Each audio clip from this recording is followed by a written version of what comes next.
વિરામ બાદ આપનું સ્વાગત છે। રાજકોટમાં ભાજપ મધ્યસ્થ કાર્યાલય પર તાળું લાગ્યાની વાત સામે આવી છે। કાર્યાલયને તાળું લાગ્યું હોવાના મામલે સૌરાષ્ટ્ર કચ્છ ભાજપના પ્રવક્તા રાજુ ધ્રુવે નિવેદન આપ્યું છે। તેમણે જણાવ્યું કે કાર્યાલય બંધ હોવાની વાત માત્ર અટકાળો છે। આજે બધા આગેવાનો રૂપાલાના ઘરે હોવાના કારણે કાર્યાલયના ગેટ પર તાળું હતું।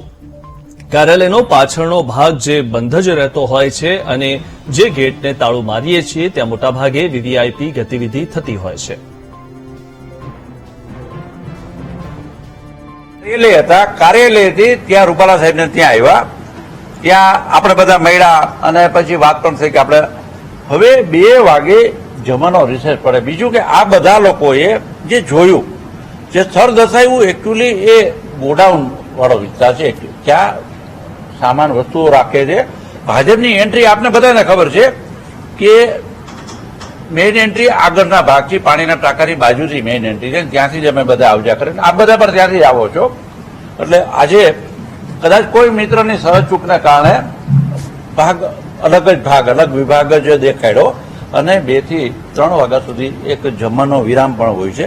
અંદરના કાર્યકર્તાઓ તો ઉપસ્થિત હતા જ, પણ બાકીના લોકો આપણે બધા થોડાક મિત્રોનો મને ફોન આવ્યા, બાકીના મિત્રોને તો આજે પરસોત્તમભાઈ રૂપાલા સાહેબને ત્યાં મીડિયા એકત્રિત થયું હતું, તો હું ને માધવભાઈના મિત્રો અમે લોકો ત્યાં આવ્યા, ત્યાં આપણે બધા સાથે મળ્યા, 2:30 વાગ્યા સુધી ત્યાં હતા।